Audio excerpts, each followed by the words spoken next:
This is John Malcolmson, Coordinator for the Center for Ecumenical and Interreligious Engagement at Seattle University. You are listening to the Art of Spiritual Direction workshop with Reverend Kevin F. Burke, S.J., who speaks about the spirituality of St. Ignatius of Loyola, the Ignatian Spiritual Exercises, and about the craft of spiritual direction. I encourage you to take a listen.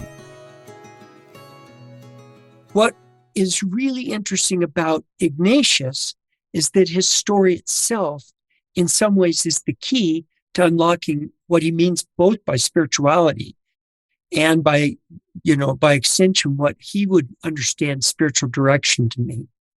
So I first want to go back to this comment I made just a second ago about spirituality being a very new phenomenon, being something that, the word is new. The way of thinking about it is new. The reality is not new. I think there is evidence that even in very ancient and pre-literate cultures, there would be the kind of discourse that we would reflect on today as having the features of spiritual direction or spiritual conversation.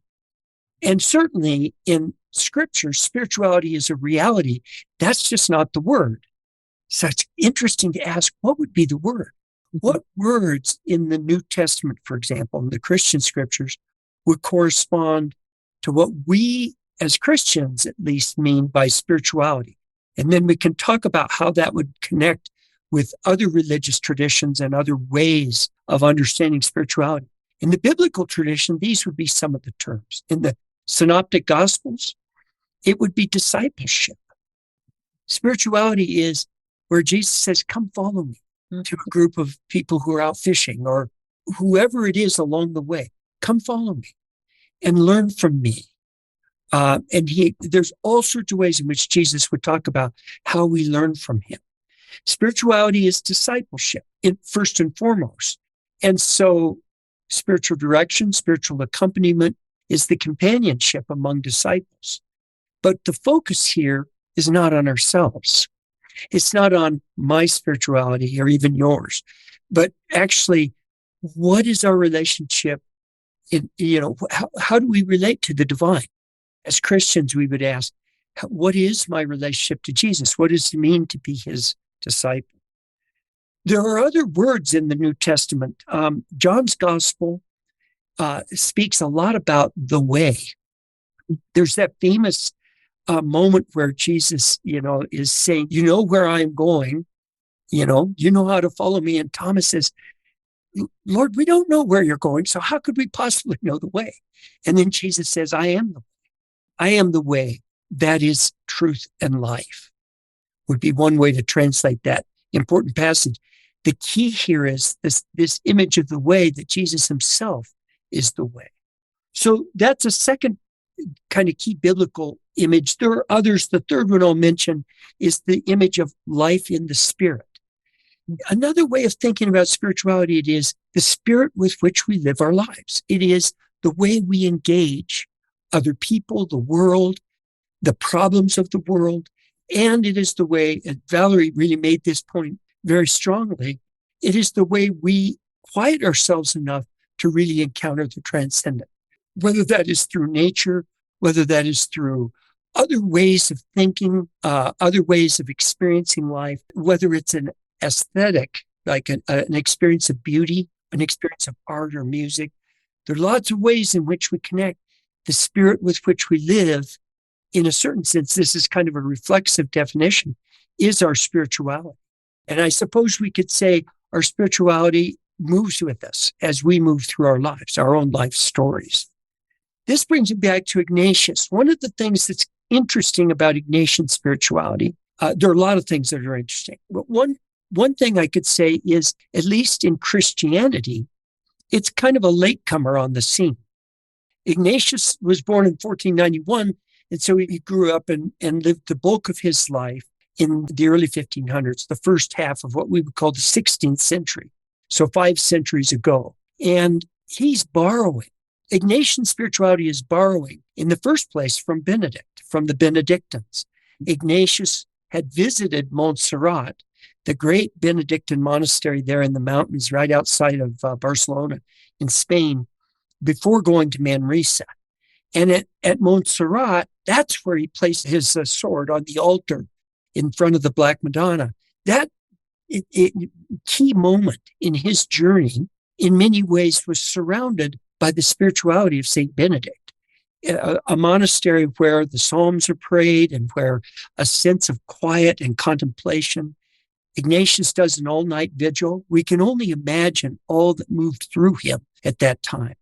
But it's one of those key turning points. He himself makes a fairly serious reference to it in his autobiography. He leaves Montserrat and goes to Manresa and spends time in what is called the cave, really more of kind of an overhang of rocks on the side, on the banks of the river Cardinera. And he would go to that same place day after day, spend times hours and hours in prayer. And what became known as the Spiritual Exercises of St. Ignatius was born there. It grew out of his own experience of a conversion and of a pilgrimage and of a searching and of a longing for God. It also involved a lot of wrestling with his own sense of unworthiness, his own sinfulness. He was tempted very deeply to despair. Those weeks and months, and he went to Manresa thinking he would be there 2 or 3 days. He stayed 11 months. So a whole lot of questions come up. What was going on? What was moving in Ignatius? And he gives us some clues to that in the Spiritual Exercises. He helps us to try to answer that question. The key thing that I think is this: while he was in the cave, engaged in contemplation, he was also engaged in composition. He was writing what would become his most famous book, the Spiritual Exercises. And it's not a book so much to be read, it's a guide to help others like you and me to guide others in their own spiritual lives, to be spiritual directors. The Spiritual Exercises is a kind of a discipline program, borrows, as I suggest, a lot from Benedict, but it also borrows a lot from Francis of Assisi, from Dominic, from many other figures in the tradition. In some ways, I think a real important influence on Ignatius, and one that's not been studied as much as it could be, is St. Paul, which is interesting if you want to connect him to one of his contemporaries, who was Martin Luther. They both had a very strong sense of the word and of the story. And for Ignatius, and one way of talking about Ignatian spirituality would be to say, this is a biblical hermeneutic. This is a way of entering the biblical story. That's what the Spiritual Exercises primarily consist of, is exercises, prayers, contemplations, meditations, often drawn from Scripture, from the New Testament story, where the person making the Spiritual Exercises puts herself or himself into the story and experiences the things that are happening in that story. Ignatius didn't invent this use of the imagination. It was there in many, many ways, in many different expressions in medieval Christianity. It's interesting to me to think about how what Ignatius invites us to do with our imaginations is, in a certain sense, what we're invited to do whenever we contemplate a work of art. What are artists inviting us to do when they paint the Annunciation story? What is the artist doing when they picture that story a certain way? Of course, they're making it up. A lot of what they're doing is using their imagination to enter the story and give it their own inflections. And different people will paint that story or other biblical stories very differently. And of course, we can notice through the centuries how the artistic movements themselves will change and reflect the cultures of that time. So the Spiritual Exercise of Ignatius, if you just read the text, you're reading a 16th century text. It's very male in its orientation. It's just written that way. Ignatius was a soldier, and he's thinking, well, come be a soldier with me. It's not my favorite image that comes from Ignatius. And I think for a number of women, for example, some excellent work has been done in recent decades, writing about the experience of the exercises as a woman from the perspective of a woman, and how one has to reshape the way one enters the story. It's the same story, but in different ages, different things have been emphasized, and have exercised an influence on the culture. What I've noticed as a Jesuit is that when I walk into a 17th century Jesuit church, it might actually not appeal to me.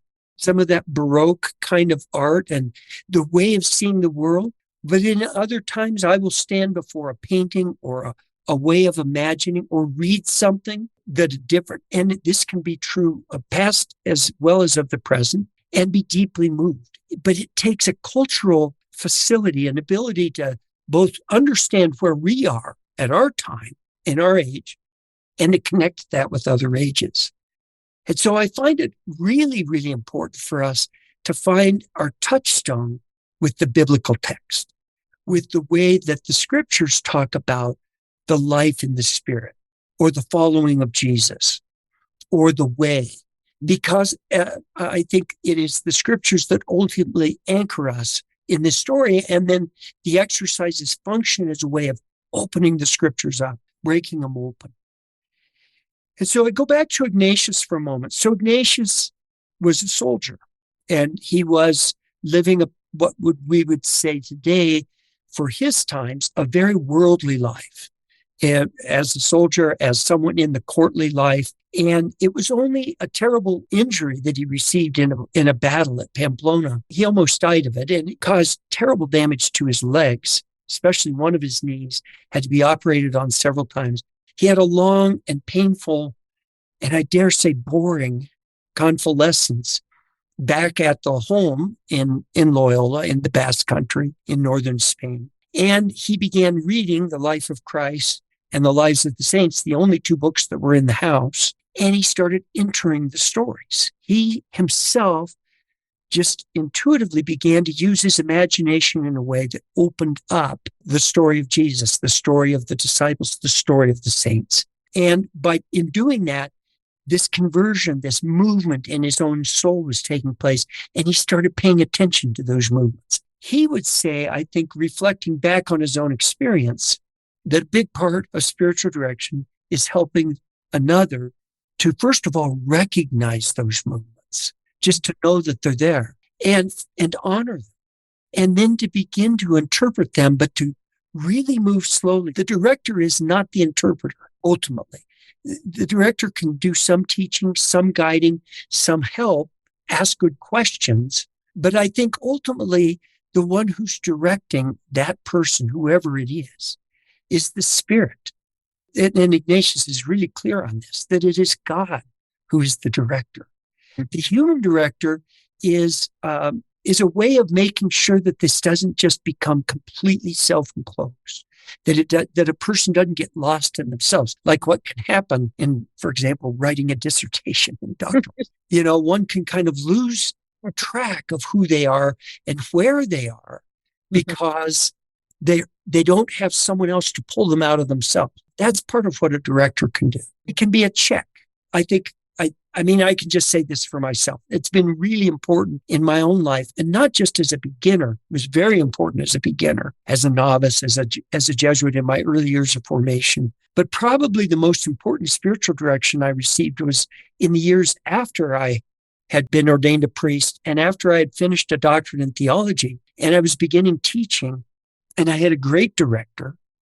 And I found that those years were really important because I could get lost in my work. I could get lost in my ego. I could get lost in all the busyness of life. And he had just a very gentle, excellent listener. And one of the things I didn't realize for a long time, but he and I talked about it much later, the part of his gift was he could pick up on my metaphors. He could hear what were important images or stories that I would refer back to, and he learned my language. He went out of himself to learn, how do I shape things? How do I put things together? And then would feed that back in different ways, would speak back to me. Here's what I'm hearing. Do you remember when you told me this? It seems to me this story comes back. In that sense, he really was a great companion and an important one. And to this day, my director, who is a Methodist minister here in Denver, and a brilliant woman and an incredibly compassionate woman. She helps me even to today just to stay in touch with the heart. What's really going on? Let's get below. Let's feel what's going on right now. So that's part of what spiritual direction is. But the key is that the director, the one that we're really being guided by, is God. And some people don't like even the word director because it's too directive. It can seem overbearing. I think the most important thing is that it's important to have companions. So I wanted to say this about Ignatius. He comes down from Montserrat. He spends 11 months in Manresa. What's often not reflected on in the story, Ignatius wasn't just alone during his time in Manresa. Ignatius almost died twice of illness during Manresa, and there was a family that nursed him back to health. There were several women who were really critical to him getting back his health. And that part of the story gets often hidden. But if you go to Manresa, you can actually visit that place where Ignatius was in a coma for several days. It was really an eye-opener for me to realize, first of all, there's all this interior work going on. And it seems like Ignatius is very much the early modern individual. But a deeper truth is he was always in relationship with others. And the key to Ignatian spirituality is the relationality. Another thing that I think is really cool to remember about Ignatius is that it was during his time in Manresa that he wrote the first draft, the first notes that eventually became the Spiritual Exercises. And then he goes from there on a pilgrimage to the Holy Land. It was a failure. He was sent back by the Franciscans. He said, "You cannot stay here." He wanted to stay. They said no. So he comes back, probably wondering on the boat, I thought this was what I was supposed to do. What am I called to do next? So the questions were there. And what he realized is what I'm called to do next is to help others. I'm to help other people. His language was to help souls. And so it was really interesting how Ignatius then comes back to Spain. The first thing he wants to do is, if I'm going to help others, I need to have greater learning. And to do that, he had to learn Latin. He goes back to school. He's talking with people all the time. His earliest companions were there in Spain, although they didn't stay with him. He left Spain, went to Paris, and studied theology for 7 years at what that time was one of the great universities of Europe, the University of Paris. That's where he met the companions with whom he founded the Society of Jesus. Ignatius isn't the founder all alone. He's not the founder in isolation. There were 10 companions who together discerned, thought about, what are we going to do? When they couldn't go to the Holy Land, they went to the Holy Father in Rome and placed themselves at the service of the church to do whatever, to be sent on mission. So what's interesting is the foundation of the society was by a group. But up until the time Ignatius actually was getting ready to leave Paris, all those formative years of, the experiences in Loyola, the experience of putting his sword on the altar in Montserrat, the 11 months in Manresa where the spiritual exercises were coming to light, the pilgrimage to Jerusalem, and the many long years of study, all of that was happening to a layman. He was not avowed religious. He was not a priest at that time. Those things came later, but the spirituality was born in the life of a layman, a lay person. And I think it's really interesting to note that this spirituality is particularly geared to lay people, to people living their lives in the world today, in our day. And I think that's a really important thing to say. The Society of Jesus, of course, founded by Ignatius, was founded to hold on to this tradition, to pass it on, to share it. But it doesn't belong to us. The spiritual exercise of Ignatius do not belong to Jesuits. And spiritual direction, spiritual accompaniment, the life of the Spirit, that's something we're all called to. At least we Christians are all called to by our baptism, by our relationship to God in Jesus. So I wanted to make those points and then to come back to this saying, in the end, it's about prayer. It's about finding different ways to pray. Thank you for listening to the Art of Spiritual Direction workshop with Reverend Kevin F. Burke, S.J., speaking about Ignatius of Loyola on spirituality, spiritual exercises, and spiritual direction for the Center for Ecumenical and Interreligious Engagement at Seattle University. Visit us and engage more content at seattleu.edu/the center.